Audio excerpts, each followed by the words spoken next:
Hi everyone, कैसे हो आप सभी लोग। आई होप आप लोग अच्छे होंगे। मैं हूं राहुल जेसवाल एंड स्वागत करता हूं आप सभी का एक बार फिर हमारे यूट्यूब चैनल JR ट्यूटोरियल्स में।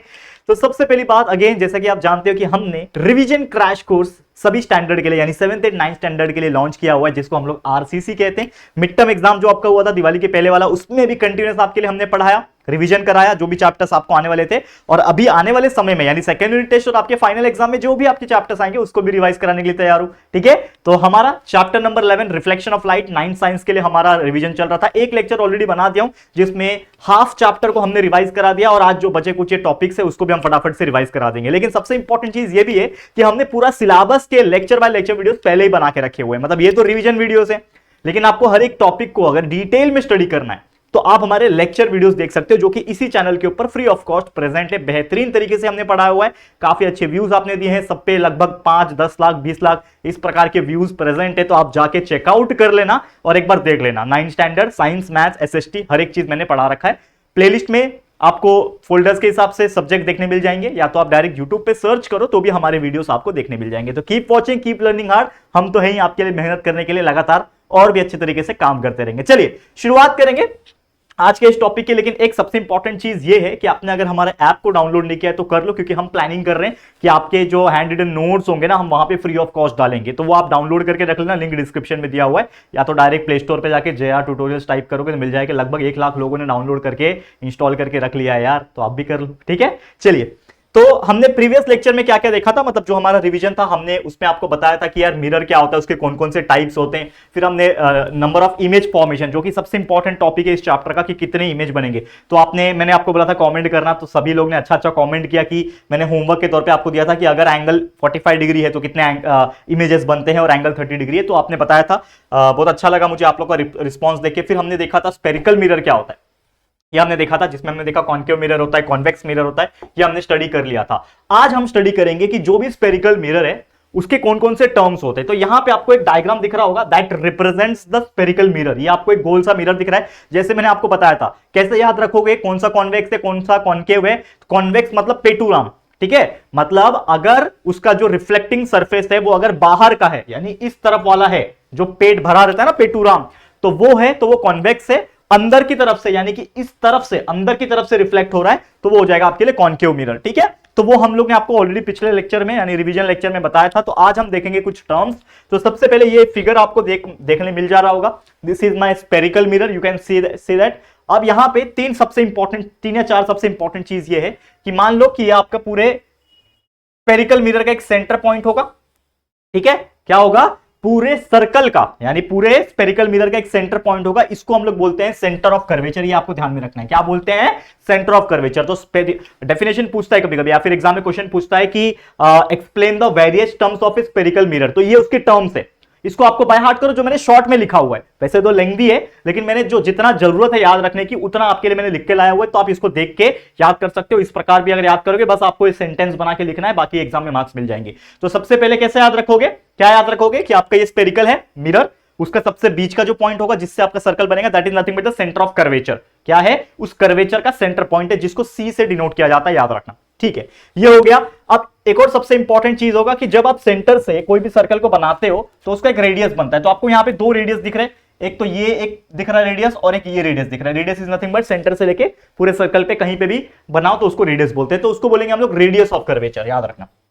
क्या बोलेंगे, रेडियस ऑफ कर्वेचर। तो उस स्फीयर का, इस पूरे स्फीयर का जो भी रेडियस होगा वो रेडियस ऑफ स्फीयर कहलाएगा, रेडियस ऑफ स्फीयर। तो यहां पे 2 रेडियस लिए हमने, एक तो C से लेके P तक का डिस्टेंस है, देखो C से लेके P, ये भी एक रेडियस हो गया। फिर एक C से लेके A तक का डिस्टेंस, ये भी एक रेडियस हो गया। तो इसके लिए हमने लिखा हुआ है CP और CA, there are 2 radius in this sphere. तो ये दूसरा टर्म हो गया। इसके अलावा एक सबसे इंपॉर्टेंट चीज ये भी है कि मान लो ये जो C से लेके जो मैंने P बताया, और ये पूरा जब सर्कल खत्म हो रहा है उसके पेरीफेरी पे एक P पॉइंट लिखा हुआ है। तो P क्या है, P is nothing but the पोल।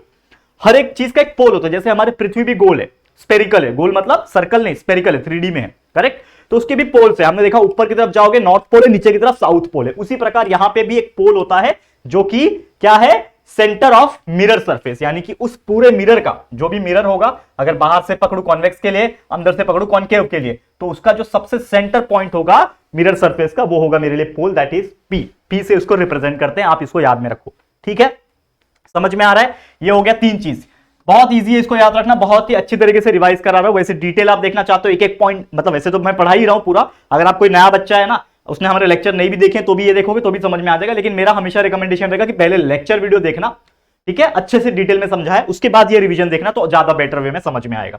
अब अगला प्रिंसिपल एक्सिस। तो प्रिंसिपल एक्सिस क्या है यहां पे, अगर मैं आपको बताने की कोशिश करूं, यहां पे सबसे पहले अगर मैं इस सेंटर ऑफ कर्वेचर से, ठीक है ना, इस सेंटर ऑफ कर्वेचर से एक स्ट्रेट लाइन को पास कर दिया जो कि पी पे आके मीट हो रहा है, क्या बोल रहा है, the straight line passing through pole and centre of curvature, centre of curvature से, और ये पी है हमारा पोल है ना, तो इस पी पकड़ के और एक सेंटर ऑफ कर्वेचर से पास करते करते करते एक स्ट्रेट लाइन अगर मैं पास करता हूं तो वो कहलाएगा हमारा प्रिंसिपल फोकस। क्या कहलाएगा, प्रिंसिपल फोकस। ये हमारा एम पॉइंट से हम डिनोट करते हैं। तो हमारा पी से लेके, ये पी से लेके एक स्ट्रेट लाइन एम तक गया है, उस पीएम के लाइन को, उस पीएम के लाइन को हम लोग क्या बोलेंगे, that is nothing but the principal axis, माफ करना, प्रिंसिपल एक्सिस बोलेंगे। ठीक है, समझ में आ गया। उसी प्रकार प्रिंसिपल फोकस होता है, ये पॉइंट आपको एफ दिख रहा है, ये पीएम लाइन आपके लिए प्रिंसिपल एक्सिस है, ठीक है, ये पीएम लाइन जो है, एक सेकेंड, ये प्रिंसिपल फोकस ना, एक्चुअली ये एफ के लिए लिखा था मैंने, ये एफ जो है ये प्रिंसिपल फोकस है, और ये आपका क्या है,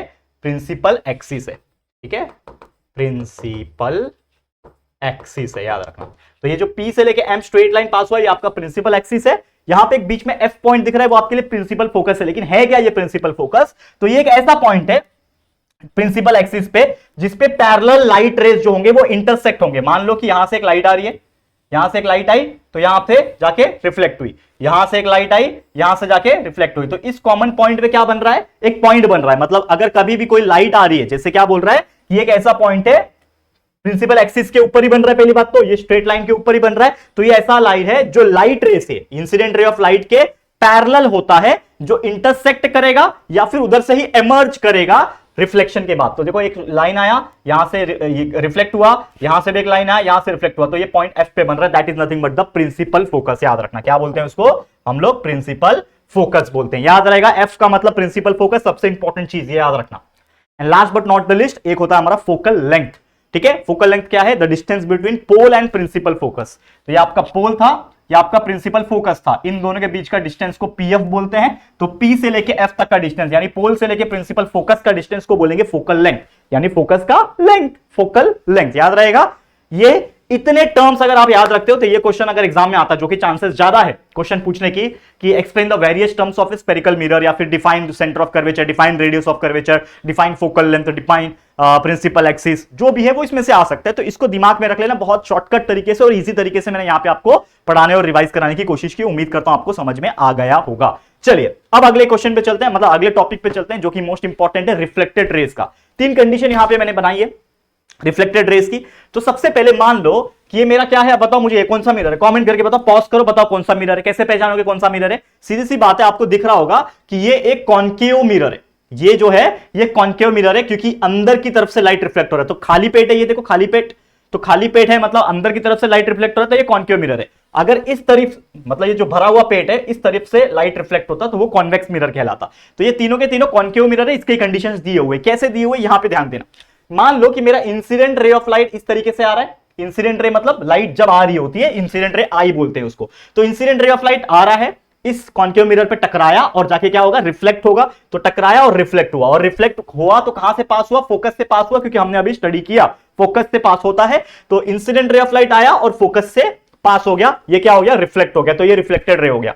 तो अगर ऐसा होता है कि मेरा इंसिडेंट रे ऑफ लाइट अगर प्रिंसिपल एक्सिस से पैरेलल होता है, देखो ये प्रिंसिपल एक्सिस है मेरा लाइन, ये ब्लू वाला लाइन प्रिंसिपल एक्सिस है, और ये इंसिडेंट रे ऑफ लाइट है। तो इंसिडेंट रे ऑफ लाइट अगर मेरा इस प्रिंसिपल एक्सिस से पैरेलल है, तो हमेशा याद रखना कि जो रिफ्लेक्टेड रे होगा वो प्रिंसिपल फोकस से पास होगा, एफ से पास होगा। याद रखना, अगर स्ट्रेट लाइन आ रहा है पैरेलल, प्रिंसिपल एक्सिस के पैरेलल में लाइट आया, तो वो रिफ्लेक्शन कहां से होगा, एफ से पास होके जाएगा, एफ से पॉइंट आउट होके जाएगा। याद रखना, पहला कंडीशन। दूसरा कंडीशन ये बोलता है कि अगर मेरा इंसिडेंट रे ऑफ लाइट आ रहा है, ठीक है, मेरा इंसिडेंट रे ऑफ लाइट अगर आ रहा है, मान लो कहीं से भी आ रहा है, देखो if incident ray of light passes through, ठीक है, अगर मेरा इंसिडेंट रे ऑफ लाइट, तो मेरा आर जो रहेगा यानी रिफ्लेक्टेड रहेगा, वो पैरेलल हो जाएगा प्रिंसिपल एक्सिस से। तो यहां पे देखो कहां से पास होके आ रहा है, इधर से पास होके आ रहा है, एफ से, ये आपका एफ है, एक सेकेंड ठीक है, ये आपका एफ पॉइंट है।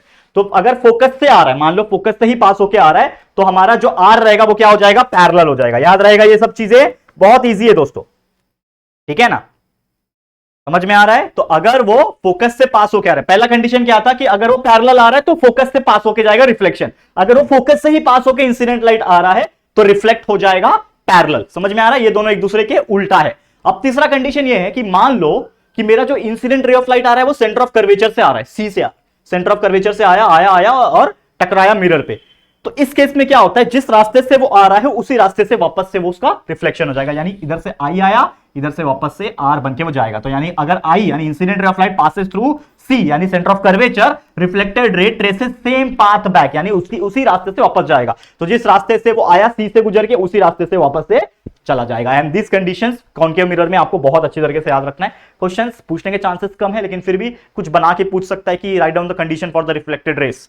ठीक है, समझ में आ रहा है, ओके, बेहतरीन तरीके से समझा। तो ये रूल्स होते हैं, ये रूल्स आपको ध्यान में रखना है, करेक्ट है, याद रहेगा रूल्स। चलिए अब हम चलते हैं सबसे इंपॉर्टेंट टॉपिक जो कि है image form by concave mirror. Concave mirror जो होता है दोस्तों, उसमें कई सारे कंडीशंस हो सकते हैं कि ऑब्जेक्ट कहां रखा है, क्योंकि कोई भी मिरर का रिफ्लेक्शन तब होगा जब उसके सामने कोई ऑब्जेक्ट रखा होगा। मान लो आप आईने के सामने खड़े ही नहीं हो तो इमेज दिखाई देगा कि नहीं दिखाई देगा ना, अगर कुछ है ही नहीं, वैक्यूम है, पूरा स्पेस है, तो कुछ दिखाई नहीं देगा। लेकिन कोई भी ऑब्जेक्ट अगर उस आईने के सामने खड़ा है या फिर बैठा है या फिर इमेज रखा हुआ है तो उसका इमेज दिखाई देगा। तो 6 कंडीशंस है यहां पे, ये 6 कंडीशंस को अगर आप याद रख लोगे जिंदगी आपके लिए बहुत इजी हो जाएगी। मतलब जिंदगी तो नहीं होगी, लेकिन ये फिजिक्स का part, reflected ray of light का पार्ट जो है बहुत सुधर जाएगा, इजी हो जाएगा। क्या करना है, कुछ नहीं करना है। सबसे पहले कॉन्केव मिरर की बात हो रही है, बना लो एक कॉन्केव मिरर। ये कॉन्केव मिरर हो गया, ये एक स्ट्रेट लाइन बना लो जो कि हो जाएगा आपके लिए principal axis. Straight line principal axis होता है, कहीं पे एक फोकस होगा, एफ पॉइंट होगा, कहीं पे एक सेंटर ऑफ कर्वेचर होगा, सी पॉइंट होगा। ये इतना तो बेसिक चीज है, ये आपके लिए क्या है, कॉन्केव मिरर है। ठीक है, अंदर की तरफ से रिफ्लेक्ट होगा, इसके लिए ये बाहर का मैंने कर दिया, कोटिंग कर दिया। ठीक है, तो ये मेरा क्या कॉन्केव मिरर है। अब क्या बोल रहा है कि मेरा जो ऑब्जेक्ट है वो एफ पे है यानी फोकस पे है। तो ऑब्जेक्ट मेरा जब फोकस पे रहेगा मतलब इस तरीके से रहेगा। ठीक है, ऑब्जेक्ट मेरा फोकस पे रहेगा। रिफ्लेक्ट कैसे होता है, मुझे एक चीज पता है कि पहला मतलब रिफ्लेक्टेड रे ऑफ लाइट जो भी आ रहा है वो पहले फोकस से पास होता है, प्रिंसिपल फोकस से पास होगा। तो यहां से समझ लो ये रिफ्लेक्ट हुआ और पास होके कहां से जाएगा, वो यहां से गया और पास होके वो प्रिंसिपल फोकस से चला जाएगा, यहां पे गया, रिफ्लेक्ट हुआ। ठीक है, समझ में आ रहा है, ये आई है यहां पे। ठीक है, देखो इसको समझो, मैं थोड़ा रफली ड्रॉ करूंगा लेकिन आपको मेन कंसेप्ट समझना है। एक बार कंसेप्ट समझ ले आप खुद ही ड्रॉ करने लगोगे, इतना इजी है। ठीक है, तो इंसिडेंट रे ऑफ लाइट समझ लो, इस ऑब्जेक्ट, ये मैंने बनाया है, ये मेरा ऑब्जेक्ट है, ये मेरे लिए क्या है, ये मेरे लिए ऑब्जेक्ट है। ठीक है, ये मेरे लिए ऑब्जेक्ट है। अब ऑब्जेक्ट का इंसिडेंट रे ऑफ लाइट गया, मिरर से टकराया और रिफ्लेक्ट हो गया फोकस से। अब एक और चीज पता है कि एक इंसिडेंट रे ऑफ लाइट आ रहा है, टकराया, फोकस से पास हुआ, और दूसरा जो होगा वो सेंटर ऑफ कर्वेचर से पास होगा। ये भी हमको रूल पता है। ठीक है, तो मान लो कि ये सेंटर ऑफ कर्वेचर से पास होके जाएगा। तो सेंटर ऑफ कर्वेचर से कैसे पास होगा, अगर ये मेरा ऑब्जेक्ट है तो यहां से वो पास होके जाएगा।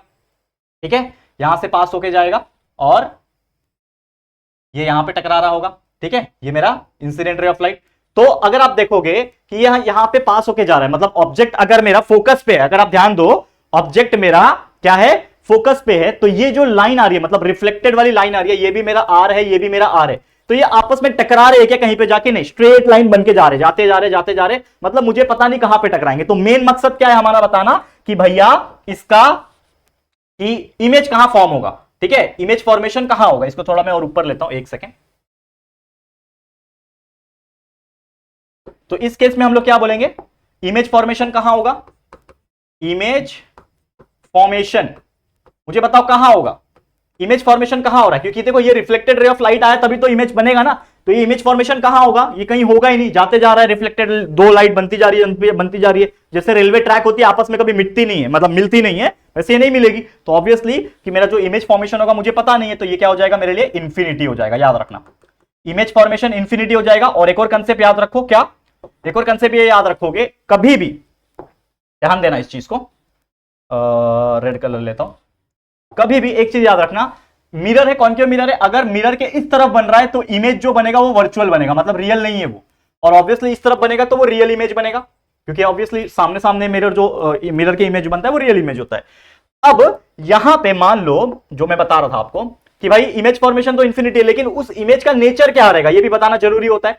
इमेज का नेचर कैसे पता करोगे, भैया ये इस तरफ जा रहा है, इस तरफ जा रहा है, पहली बात तो मेरा प्रिंसिपल एक्सिस के नीचे बन रहा है, तो पहली बात तो ये इन्वर्टेड बनेगा, मतलब उल्टा बनेगा, सीधा नहीं बनेगा, उल्टा बनेगा। जो भी आपका ऑब्जेक्ट है वो इस तरफ कहीं बनेगा, कहीं तो इस तरीके से बनेगा वो ऑब्जेक्ट, ठीक है। और किस तरफ बन रहा है, रियल की तरफ बन रहा है, तो नेचर क्या रहेगा, रियल तो बनेगा, कहीं पे तो जाके मिलेगा रियल बनेगा, लेकिन वो इन्वर्टर बनेगा, इन्वर्टेड नॉट इन्वर्टर, तो रियल एंड इन्वर्टेड। तो ये दो चीज सबसे इंपॉर्टेंट है कि भाई इमेज कहां बन रहा है, पोजीशन ऑफ द इमेज, और वो नेचर क्या है। ये दो सबसे इंपॉर्टेंट चीज होती है कहीं पे भी अगर आपको ऐसे क्वेश्चंस आए कॉन्केव मिरर के, आपको जो ये इमेज फॉर्मेशन है वो बताने हैं। तो ऑब्जेक्ट कहां प्लेस करता है उसके ऊपर डिपेंड करता है। मान लो एक और कंडीशन है मेरा, एक और कंडीशन है यहां पे कि मेरा पहले तो मैं मिरर बना लेता हूं इस तरीके से फटाफट। ये आपका मिरर हो गया, ये आपके लिए लाइन हो गया प्रिंसिपल फोकस का, एक एफ रहेगा आपके लिए, एक सेंटर ऑफ कर्वेचर रहेगा।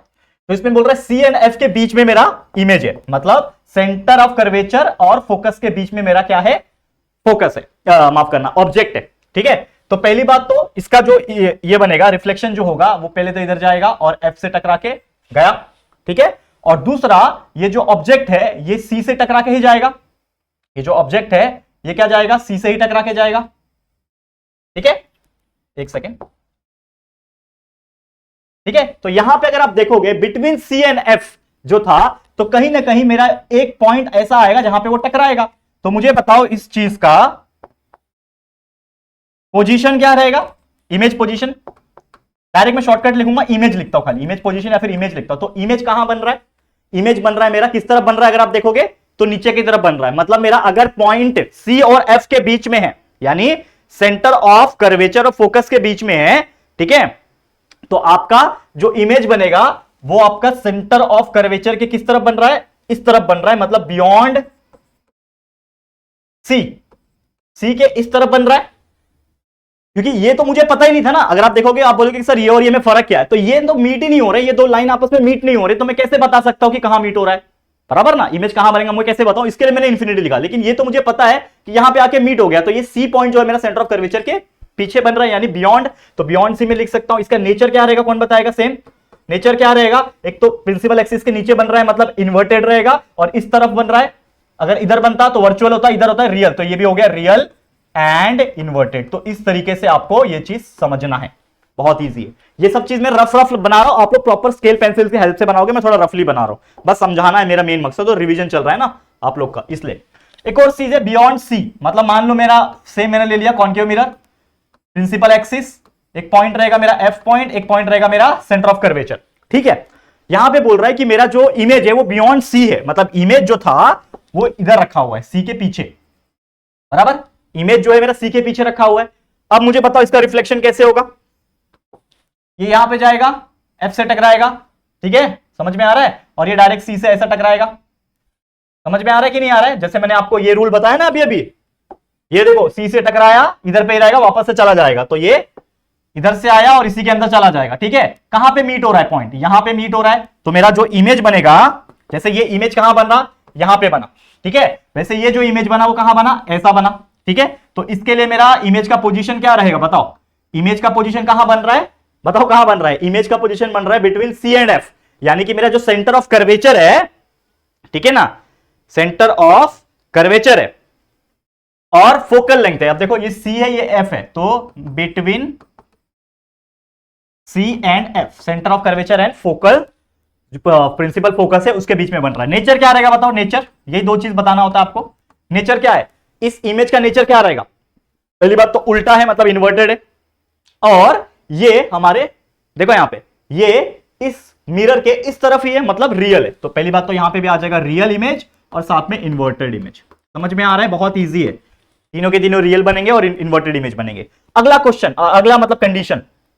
अब यहां पे सेम मिरर बना दिया मैंने, 1 2 3 4 ऐसा लाइन खींच दो, स्ट्रेट लाइन खींच दो, ज्यादा टेढ़ा हो गया, रफली बना रहा हूं थोड़ा, समझ लो थोड़ा। एफ है यहां पे सेंटर ऑफ कर्वेचर। अब बोल रहा है कि मेरा जो ऑब्जेक्ट रहेगा वो सी पे है, मेरा ऑब्जेक्ट किधर रखा हुआ है, सी पे रखा हुआ है, तो मान लो मैंने ये सी पे मेरा ऑब्जेक्ट बना लिया, ठीक है, ऑब्जेक्ट मेरा सी पे बना लिया, बनाओ, गया ऐसा, एफ से रिफ्लेक्ट हुआ, ठीक है, समझ में आ रहा है, ये ऐसा गया और सी पे रिफ्लेक्ट हुआ, समझ में आ रहा है। सी पे अगर बनता है, ठीक है, सी पे बनता है तो मेरा ऑब्जेक्ट कैसा बन रहा है, यहां पे ये क्वेश्चन है हमारा, सी पे बन रहा है तो ऑब्जेक्ट मेरा कैसा बनेगा, समझ में आ रहा है कि नहीं? बहुत इजी कंसेप्ट है, ठीक है, इसको समझो थोड़ा।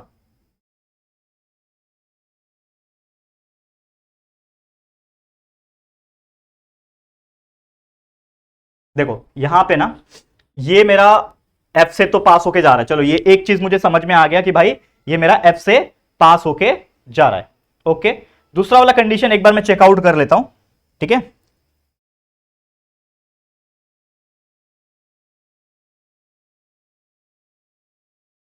हम्म, करेक्ट करेक्ट करेक्ट।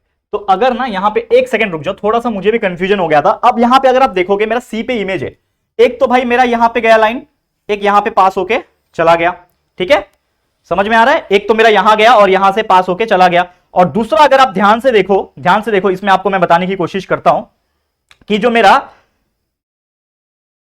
पॉइंट है अगर यहां से गया, ठीक है, मतलब इस तरीके से गया, ठीक है, तो यहां पे लगभग मीट होगा ये वाला पॉइंट, तो मतलब कहीं ना कहीं जो मेरा इमेज बनेगा वो इधर ही बनेगा, ये वाला पॉइंट पे बनेगा। समझ में आ रहा है कि नहीं आ रहा है? जो मेरा इमेज बनेगा वो यही पॉइंट पे बनेगा। तो मतलब मेरे लिए जो इमेज बन रहा है ये कहां बन रहा है? ये एग्जैक्टली सी पॉइंट पे ही बन रहा है, मतलब सेंटर ऑफ कर्वेचर पे ही बन रहा है, सेंटर ऑफ कर्वेचर पे ही बनेगा, ठीक है।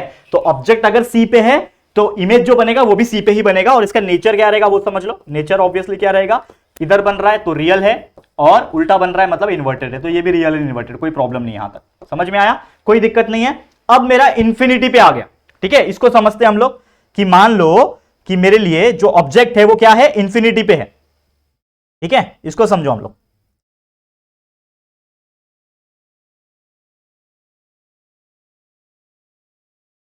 चलो ले लिया मैंने, 1 2 3 4 ऐसे लाइन बना दो, ये हमारा लाइन, ये फोकस, ये आपका सेंटर ऑफ कर्वेचर।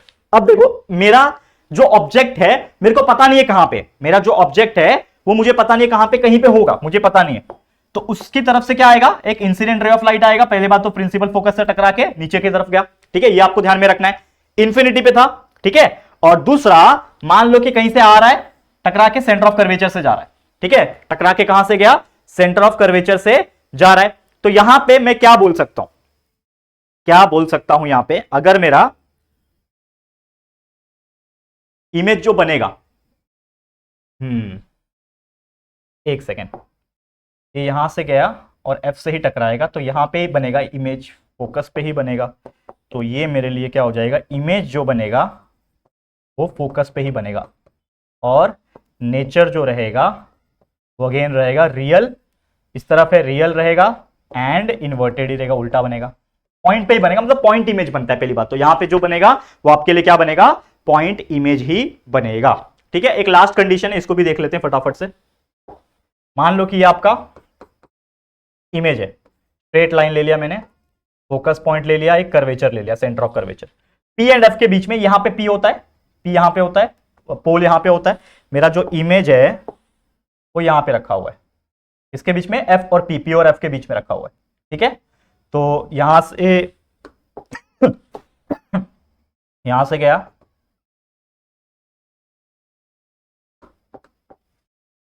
एफ से पास होगा, ठीक है, और दूसरा आपका जी से पास होगा।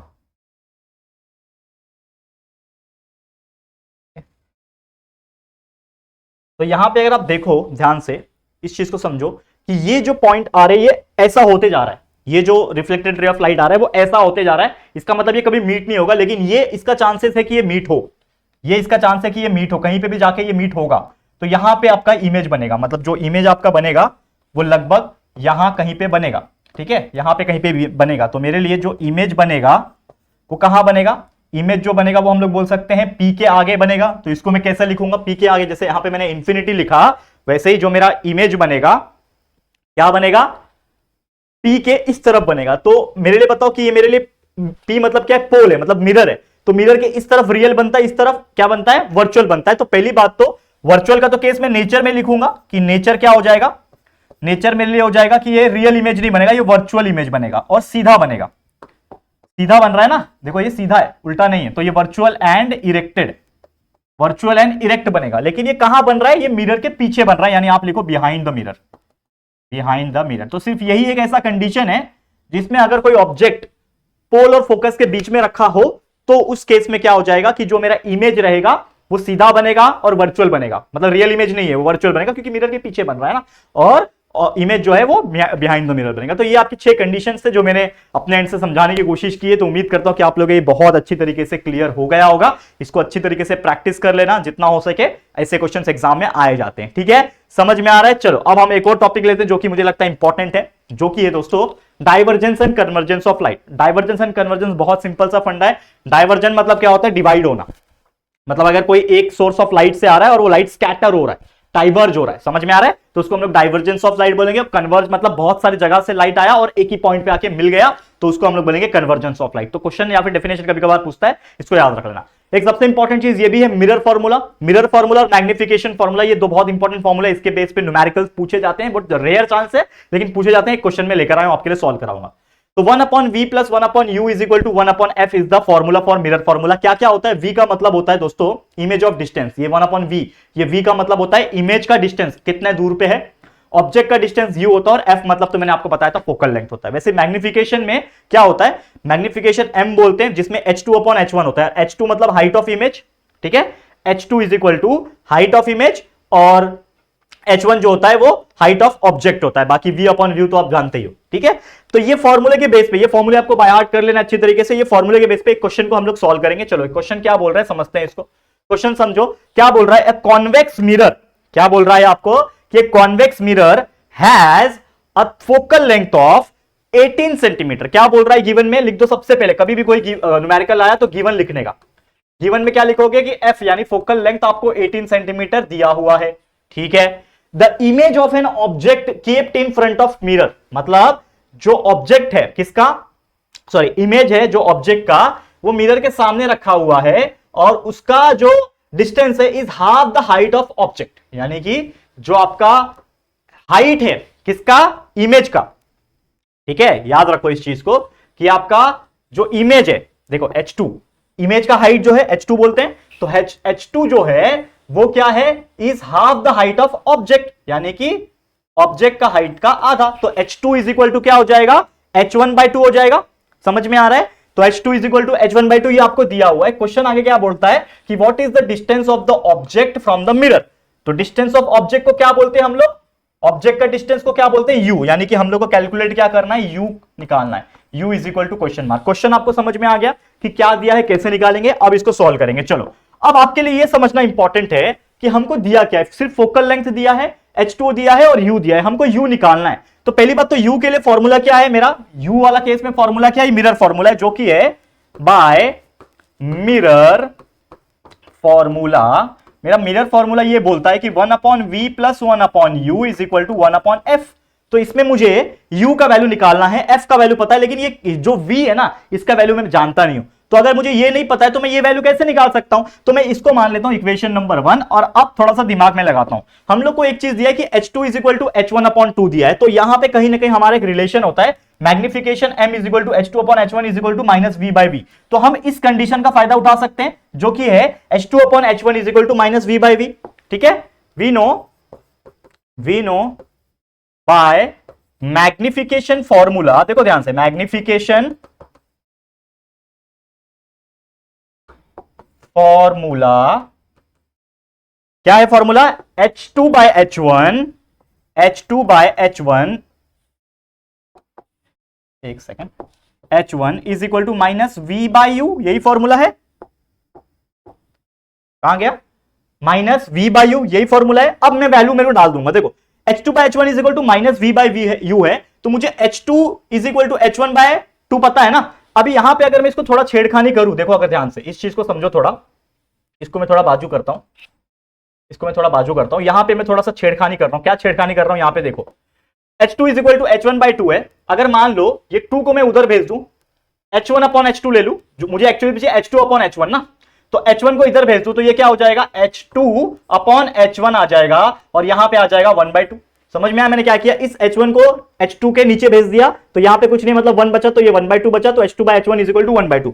अब इधर H2/H1 है, तो इस H2/H1 को मैं 1/2 लिख सकता हूं, तो H2/H1 इज इक्वल टू क्या हो जाएगा 1, देखो ध्यान से, ये हो जाएगा 1/2 इज इक्वल टू -V/U। ठीक है, देखो ध्यान से क्या बता रहा हूं, तो यहां पे H2/H1 इज इक्वल, H2/H1 का वैल्यू 1/2 आ गया। ठीक है, आ गया कि नहीं 1/2 -V/U। मुझे और कुछ वैल्यू पता है क्या, नहीं पता है, मुझे और कुछ वैल्यू नहीं पता, लेकिन मैं एक कंसेप्ट निकाल सकता हूं क्या, कि मेरा, अब मैं किसी के फॉर्म में लिख सकता हूं ना, या तो V के फॉर्म में लिख दो या तो U के फॉर्म में लिख दो। समझ में आ रहा है मैं क्या बताने की कोशिश कर रहा हूं। ठीक है, तो मैं क्या करता हूं, इस V का वैल्यू के फॉर्म में लिखता हूं, तो मान लो इस U को, ये 4 नहीं है, ये U है, ये बच्चे से गलती हो जाती है कभी कभी, मतलब वो समझ लेते हैं 4 है, ये U है। अगर मुझे V का वैल्यू चाहिए तो मैं U को 1/2 के साथ मल्टीप्लाई करूंगा, तो कहीं ना कहीं क्या हो जाएगा, ये 1/2 जो था मल्टीप्लाई बाय U हो जाएगा, तो U/2 हो जाएगा, तो U/2 हो गया, is equal to -V, is equal to -V हो जाएगा। लेकिन अगर मुझे सिर्फ V का वैल्यू चाहिए तो ये क्या हो जाएगा, माइनस उधर शिफ्ट हो जाएगा, तो -U/2 हो जाएगा। V का वैल्यू क्या आया, -U/2। अब मैं इसको उठा के 1 में डालता हूं, तो पुट इन इक्वेशन नंबर 1। अब इक्वेशन नंबर 1 मेरा क्या बोलता है, देखो समझो इसको, 1/V, तो V का वैल्यू क्या है, -U/2। देखो 1/V है ना, समझ में आ रहा है मैं क्या बताने की कोशिश कर रहा हूं। ठीक है, अब 1/V है, तो V का वैल्यू क्या है, इधर V है ना, V का वैल्यू क्या है, -U/2 प्लस 1/U है, इज इक्वल टू 1/F है, और F का फोकल लेंथ का वैल्यू मुझे पता है जो कि है 18।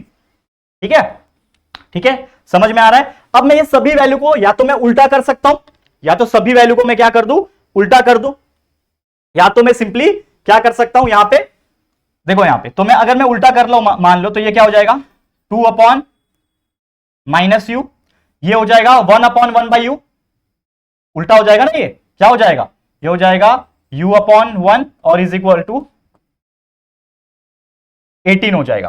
ठीक है, U multiply by U cancel करना पड़ेगा, तो हमें ना यहां पे कुछ क्रॉस मल्टीप्लीकेशन करना पड़ेगा। समझ में आ रहा है, यहां पे हम लोग को कुछ क्रॉस मल्टीप्लीकेशन तो करना पड़ेगा।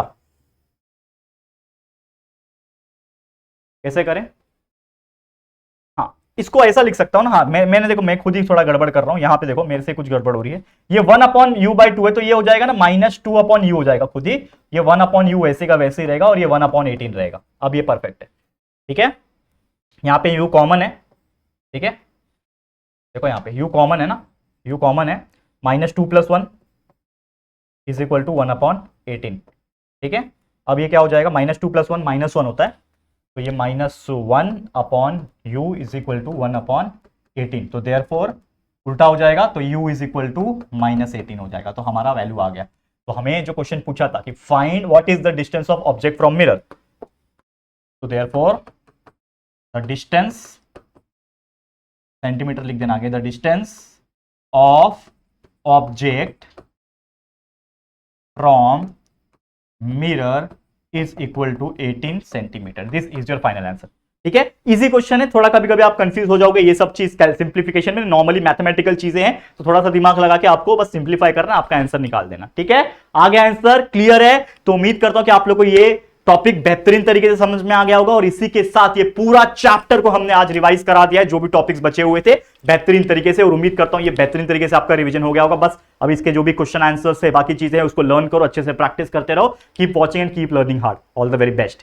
तो आज के लिए इतना ही, ऐसे और भी चैप्टर्स हम लाते रहेंगे। आप फटाफट से कमेंट करके भी बता सकते हो कि नेक्स्ट चैप्टर का रिवीजन कौन सा लेके आऊं, आप जरूर से हमें बताइए, हम भी आपके लिए मेहनत करने के लिए तैयार। ठीक है, चलो आज के लिए इतना ही। ये वीडियो आपको कैसा लगा है जरूर से कमेंट करके बताना। वीडियो पसंद आया है तो प्लीज वीडियो को लाइक कर देना है, शेयर करना अपने सभी दोस्तों के साथ, और फर्स्ट टाइम आए हो चैनल पे तो फटाफट से हमारे चैनल को सब्सक्राइब करके बेल आइकन को प्रेस कर देना। ठीक है दोस्तों, तो चलो जल्दी मिलेंगे फिर एक और नई वीडियो में, तब तक के लिए thank you and good bye.